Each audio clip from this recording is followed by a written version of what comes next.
Good evening. My name is Colonel Christopher Paris. I serve as the Commissioner of the Pennsylvania State Police. I'm going to address you this evening concerning a critical incident that has rocked the community here in York County this afternoon. The incident occurred in Codurus Township, York County. I'd like to preemptively say that there are many details which at this point we are not prepared to release given the ongoing nature of the investigation. That having been said, we would like to advise the community that there is no current active threat. The situation today involved law enforcement officers who were shot. I can confirm that the shooter is dead. I can confirm that there were 5 law enforcement officers who were shot today.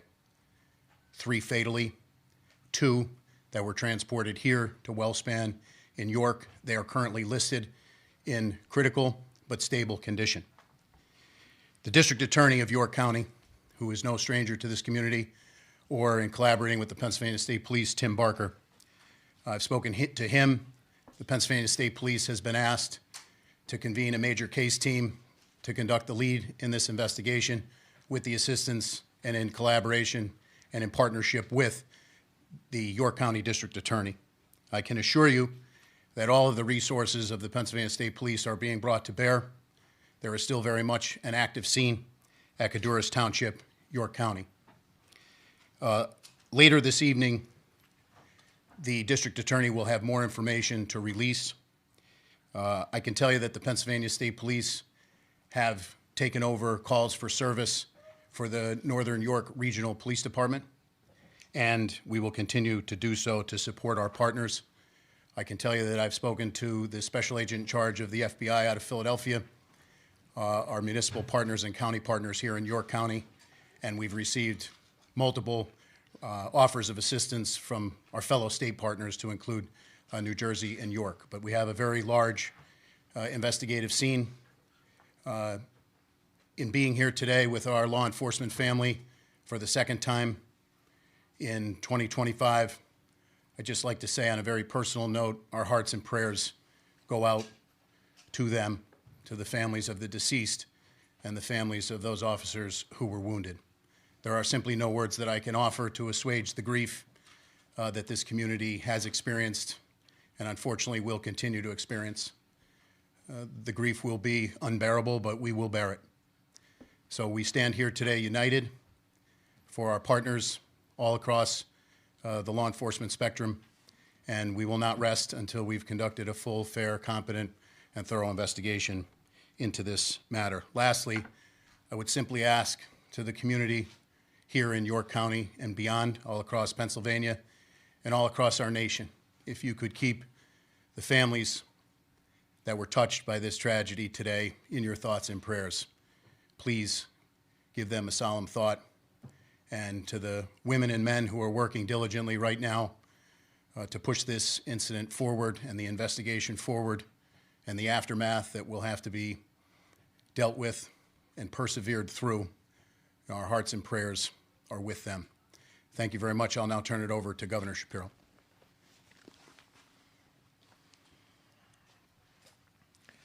This is an absolutely tragic and devastating day for York County and for the entire Commonwealth of Pennsylvania. We grieve for the loss of life, for 3 precious souls who served this county, served this Commonwealth, and served this country. And we continue to pray for the full recovery of those who are dealing with their wounds.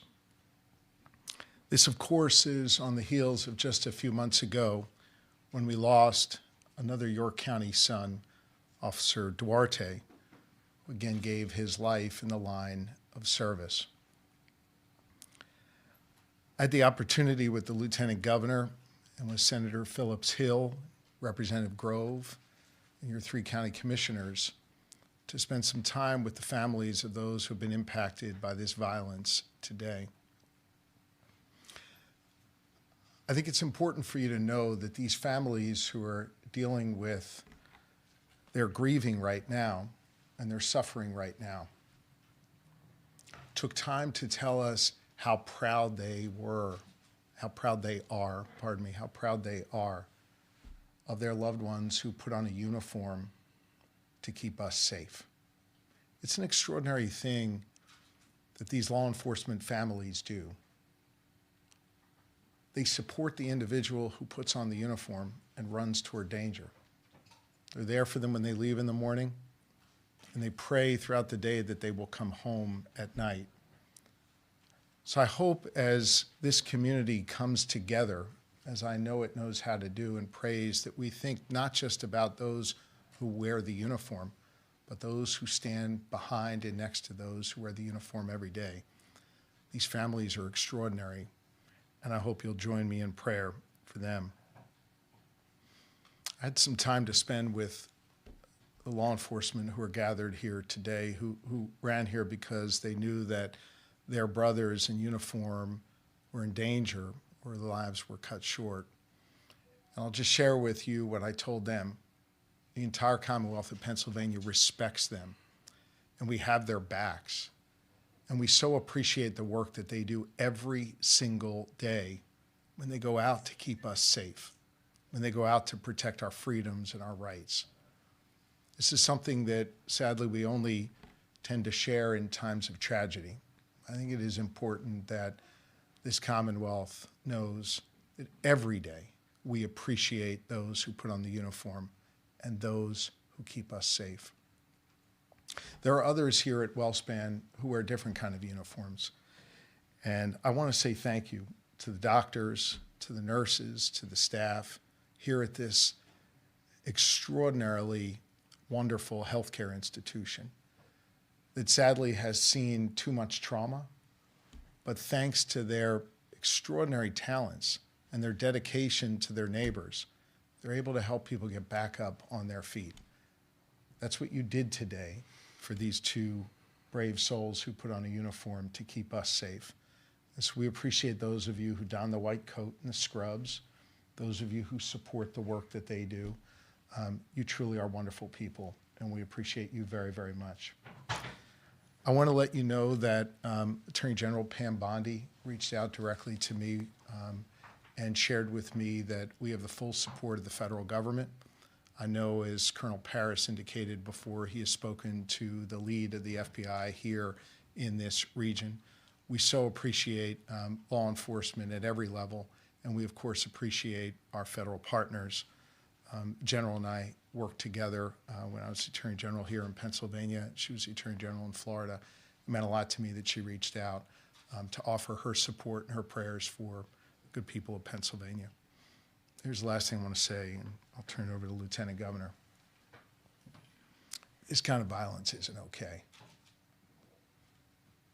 We need to do better as a society. We need to help the people who think that picking up a gun, picking up a weapon is the answer to resolving disputes. We need to do better when it comes to mental health.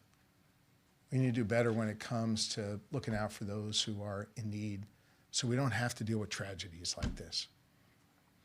We got to do better as a society. I know everybody up here believes that, and everybody up here works hard to do that every day. I just think as a community, it's time for us to work hard to heal from this and to make sure that those whose lives were lost today, that something constructive can come from that in their memory that stops this kind of violence in the future, that protects those people that put on those uniforms for us, that makes it so these trauma surgeons don't have to patch this many people up. We got to do better as a society. I know we're all committed to doing that work. We've got to do even more. Now's the time for this community to come together and to do this important work. And so on behalf of a grateful Commonwealth, I say to those who wear the uniform of law enforcement, thank you. To those who wear the uniform of healthcare, thank you. To the elected leaders up here, thank you for the work that you have done and know you will do to keep our community safe. And to Colonel Paris and the entire team at the Pennsylvania State Police, I know you will have every resource you need to make sure that this investigation is conducted fully and thoroughly, and that whatever steps need to be taken will. May God bless York County and the entire Commonwealth of Pennsylvania. May God bless and watch over those families that are suffering right now. Lori and I join you in prayer, and I think prayer is a particularly important thing at this moment here in York County and all across Pennsylvania. Thank you, Governor. I share your thoughts and prayers for the officers that were lost today, the officers who were injured, and every law enforcement person across this great Commonwealth. We are unfortunately here again in York County because of gun violence, the issue that brought me to public service. I want everyone to know today is not just a devastating day for this community in this region, it's a devastating day for our entire Commonwealth. My wife Blair and our entire family join in the prayers of, I believe, 13 million Pennsylvanians who are praying for the officers and their families today. You know, we ask a lot of police officers in our communities, and they always run towards danger. I think we all have a responsibility to continuously do our part to make our community safer. I know I'm going to continue to do my part, and we are consistently grateful for the commitment and the sacrifice that our law enforcement officers make. We're grateful for the healthcare professionals who run towards danger to aid folks in their time of need, and we're so grateful for the work that they've done today. It's my pleasure to introduce Dr. Carney from WellSpan Health, who will provide an update from the medical perspective. So we received 2 gunshot wound victims from the scene. We immediately took them to the OR. They are both in critical but stable condition currently. Trauma centers are a resource for the community. We're here when you need us, and we enjoy the support of both the local government, state government, and our administration. Thank you.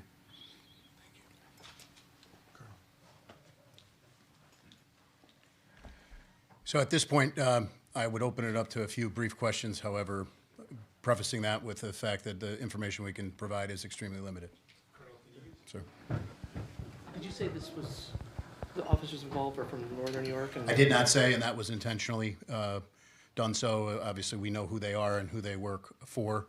Our concern is that there are some investigative steps that we're taking right now, and at the request of the district attorney, we're withholding that information. Do you know what the district attorney plans to release? I've spoken to District Attorney Barker. I know there are a lot of things going on right now, but at some point, I know he will brief the media. Sir. The circumstances surrounding while those officers were there was they were serving a warrant of some sort of PFA? So they were there to follow up on an investigation that began yesterday. The general heading of that investigation, I would say, would be domestic related, but beyond that, the facts and circumstances, we have more information, but pending the search warrants that we're currently typing up and serving, we want to hold that information any more specificity. You see which department they were with, the officers? No, I did not. So we're going to, at this point, say that the 5 law enforcement officers in York County, and we're going to leave it there, and I'm going to defer to the district attorney, Tim Barker. I just want to be clear, so there were 5 law enforcement shot, 3 of them killed, 2 in critical here in this hospital, but then the shooter was also killed. Is that the number? Correct. Those numbers are correct, sir. Are there any other suspects involved? At this point, we believe that the community is safe, but we're leaving no stone unturned, and we're going to run every lead down. But Law enforcement on the scene? I don't have that for you. Do you know if SWAT was called in? I'm not prepared to release that. Like I said, I'll defer to the district attorney. Sir?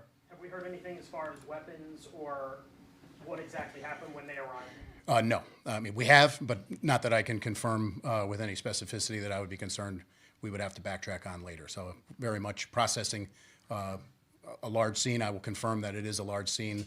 Members of the PSP Forensic Services Unit are down there mapping it right now. It's still very much an active scene. It is secure, and we believe, just to reiterate, there's no threat to the community. A couple more questions here. Was he shot by police or did he shoot himself? He was shot by police. Can you confirm the address or the block number of the scene? No, not at this time. Governor, can I get your thoughts on, earlier today you were in Chester trumpeting the fact that violent crime had actually been reduced there. What your day, how you would sum up your day after that, and then here you are now. Well, look, this isn't about me or my emotions. I think this is just about a grieving community, and I wanted to be here with this community. I want law enforcement to know how much we care about them and respect them. I want this hospital team to know how much they matter in this community. And most importantly, I want these families to know that we're all grieving with them and praying for them and that they're not alone. Thank you all very much. Thank you, guys.